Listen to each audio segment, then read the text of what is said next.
On va étudier une fonction, polynôme.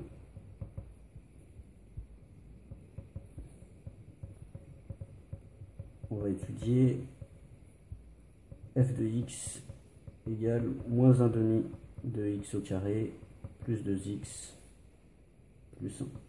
Voilà, ça c'est ce qu'on va étudier. On va l'étudier et puis on va terminer par sa représentation graphique. Déjà, c'est une fonction polynôme avec du x au carré pour le plus grand exposant. Quel que soit le nombre de x, quelle que soit la valeur de x que je choisis, je vais pouvoir calculer f de x. Je vais pouvoir calculer son image. Donc il n'y a pas de souci. Dans un premier temps, le domaine de définition, comme toute fonction polynôme, alors on va l'appeler D comme domaine, F le nom de la fonction, ça va être R, l'ensemble des réels. Ça c'est le domaine de définition. Maintenant pour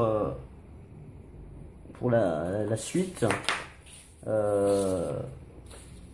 donc on va mettre ça sous forme canonique parce qu'on va pas pouvoir l'étudier sous cette forme-là. C'est la plus simple façon de faire, c'est d'utiliser la forme canonique. Tant qu'on ne connaît pas encore les dérivés qu'on apprend en première. Alors la forme canonique de la fonction. Alors déjà, la forme canonique, qu'est-ce que c'est? C'est une forme factorisée qui utilise les identités remarquables. Si je regarde ça, ben, ça ressemble pas trop à une identité remarquable, mais je peux essayer de m'en approcher. Déjà, le moins 1,5, pour m'en débarrasser, ben, je vais tout factoriser par moins 1,5. Alors, moins et moins, alors là, il faut un moins pour que ça fasse moins et moins plus. Là, je vais mettre un 4, 4 divisé par 2, ça fait bien 2. Ensuite, là, il me faut un moins et moins plus, 2. Voilà le début. Ça là déjà, c'est déjà le début d'une identité remarquable. Alors x au carré, pour que ça soit plus visible encore, je vais écrire 2x fois 2. 2x fois 2, ça fait bien 4x. Donc ça, c'est bien du. Alors si je prends quelque chose comme ça c'est a au carré, ça c'est moins 2ab. Donc ce qui manque, ben, c'est le plus b au carré. Mais je ne peux pas le rajouter sans modifier ma fonction. Donc ce que je vais faire plus b carré moins b carré. Voilà. Donc le plus b au carré, ben, c'est 2 fois 2, 4. Voilà, je vais l'enlever parce que sinon c'est plus la même chose. 4, plus 4 moins 4. Voilà. Donc là du coup ça sera la même chose qu'au-dessus. Il manque juste le moins 2 que je rajoute. Voilà. Donc ça, c'était la partie la plus difficile à faire. De reconnaître l'identité remarquable, puis d'ajuster quoi, pour qu'on ait bien toujours la même chose. Alors le moins 1,5, là. Donc là, maintenant que j'ai mon identité remarquable ici, je vais pouvoir la mettre, utiliser l'identité remarquable pour factoriser. Donc ça là, c'est bien la même chose que a moins b au carré. Donc je vais remplacer par a moins b au carré. A, bah a c'est x. Moins b c'est 2 au carré. Voilà. Moins 4, moins 2, moins 6. Voilà, on y est. On y est presque. Donc maintenant, bah, je vais développer pour enlever ces parenthèses là. Ce qui me donne moins 1,5 x moins 2 au carré, moins et moins plus, 6 divisé par 2, 3. Voilà la forme factorisée de ma fonction.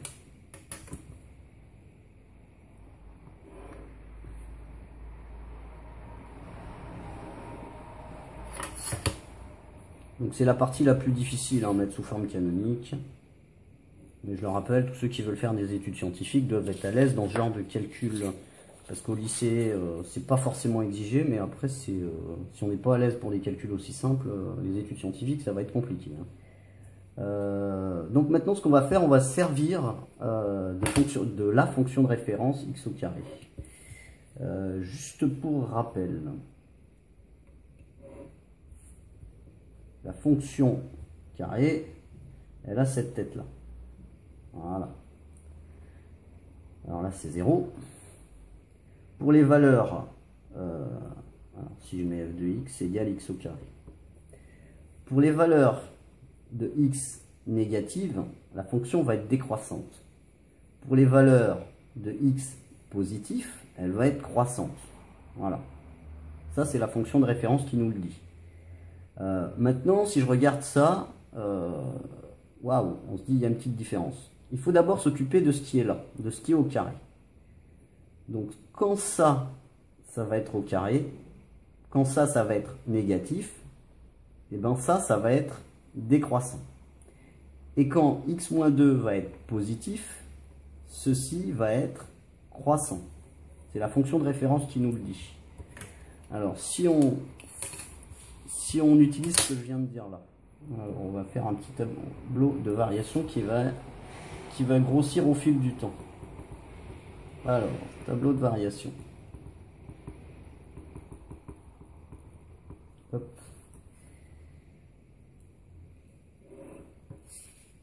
Comment est-ce qu'on fait ça?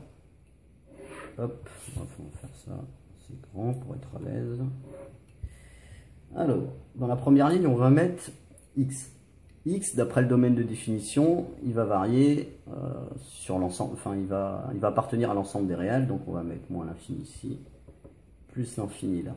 Dans un premier temps, on s'intéresse à ce qui est dans la parenthèse qui est au carré, x moins 2. Donc quand x moins 2 va être positif ou négatif, on va avoir des choses différentes. Ça va être décroissant ou croissant. Donc on va d'abord s'intéresser au signe de x moins 2. x moins 2, il s'annule pour quelle valeur? Il s'annule pour 2. Parce que si x égale 2, 2 moins 2, ça fait bien 0. Voilà. On va fermer cette ligne-là. Jusque-là, rien de très complexe. On fait un début de tableau de signes. Si x il est plus petit que 2, voilà, s'il appartient à cet intervalle-là, par exemple moins 3, bah, moins 3, moins 2, ça fait moins 5, c'est négatif. Quelle que soit la valeur que je vais prendre ici, ça va être négatif. Maintenant, si je m'intéresse aux valeurs supérieures à 2 pour x, ben, 10, 20, 30, 1 milliard, voilà, ça sera toujours positif. Maintenant qu'on a fait ça, maintenant on peut s'occuper de x moins 2 au carré. Donc là, c'est là que la fonction de référence, elle entre en jeu. Quand ce qui est à l'intérieur, quand ce qui est au carré est négatif, la fonction va être décroissante. Quand ce qui est dans la parenthèse est positif, ça va être croissant. C'est la fonction de référence qui nous le dit, hein, x au carré. Voilà. Donc ici, on va avoir une fonction qui va être décroissante, et ici, elle va être croissante. On va s'intéresser, oui, et puis après, ça va ici vers plus l'infini, hein, c'est une parabole, plus l'infini. Ça, c'est voilà, c'est la fonction de référence qui nous le dit. Maintenant, on va simplement calculer quelle est la valeur ici pour quand x égale à 2, que vaut ce qui est là. Bah, 2 moins 2, 0, 0 au carré, ça fait toujours 0. Voilà. On a déjà les variations d'une partie de la fonction. On n'en a pas fini, mais on avance à grands pas. On a presque fini.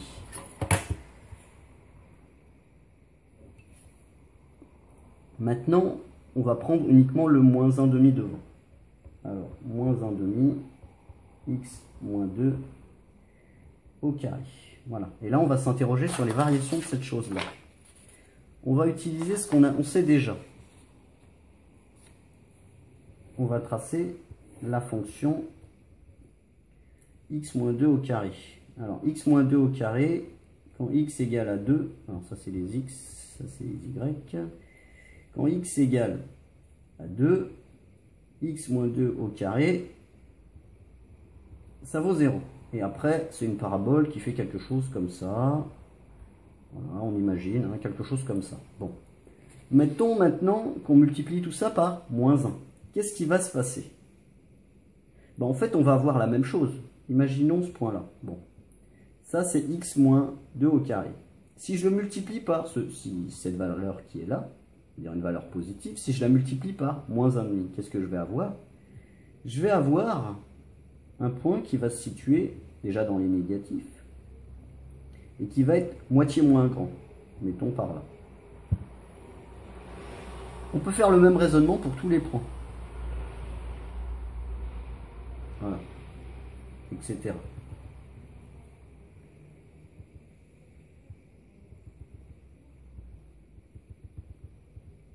On va avoir presque une symétrie, hein, parce que là, c'est moitié moins grand. On va avoir quelque chose qui va être comme ça. Voilà. Donc là, par symétrie, on va avoir les variations de moins 1,5 x moins 2 au carré. Donc si là, c'est décroissant, là, ça va être croissant. Et là, même chose, on va avoir quelque chose, comme là c'est croissant, on va avoir quelque chose de décroissant. Donc ici on a toujours 0, hein, parce que 2 moins 2, ça fait 0, hein, au carré ça fait 0, multiplié par moins 1,5 ça fait toujours 0. Ici, comme là on allait en plus l'infini, on va aller en moins l'infini, ou à partir de moins l'infini, on va remonter, et on va redescendre ici vers moins l'infini. On a presque terminé notre tableau de variation.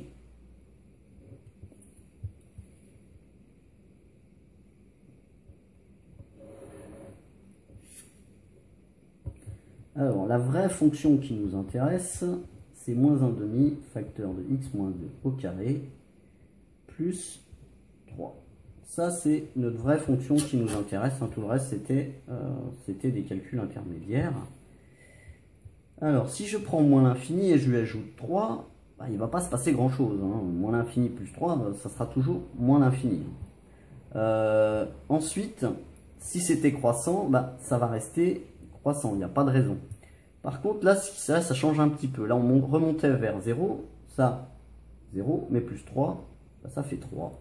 Le décroissant reste décroissant, le moins l'infini reste moins l'infini. Voilà. Donc là, j'ai le tableau de variation de ma fonction. Alors là, j'ai pas beaucoup de place. Hein. Donc ma fonction, à quoi elle va ressembler? Là, je le fais en tout petit, mais idéalement, il faudrait le faire en plus grand sur du papier quadrillé pour faire ça bien. Ici, j'ai mes x, ici, j'ai mes y.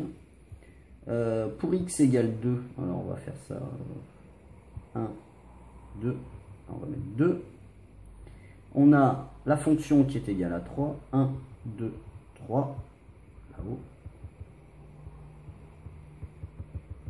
Donc là, j'ai le sommet de ma parabole. Et là, après, on va avoir quelque chose qui redescend comme ça. Idéalement, il faudrait aussi quelques points, prendre un tableau de valeur et placer quelques points. Alors par exemple, si je prends par exemple, qu'est-ce que je pourrais prendre comme valeur? Si je prenais 1 qui ne devrait pas être trop dur à calculer, hein, x égale 1, 1 moins... bon, déjà on peut le calculer pour 0. En x égale à 0, on va avoir moins 2 au carré, ça fait 4. 4 divisé par 2, 2. Moins 2 plus 3, ça fait 1. Donc en x égale 0, déjà la parabole elle passe là. Alors comme il y a une symétrie, voilà, donc là je vais avoir quelque chose qui va être ça, qui va ressembler à ça. Voilà. Donc ça, elle va voir un petit peu cette tête là, ma parabole. Voilà pour une fois qu'on a l'habitude, ça va très vite.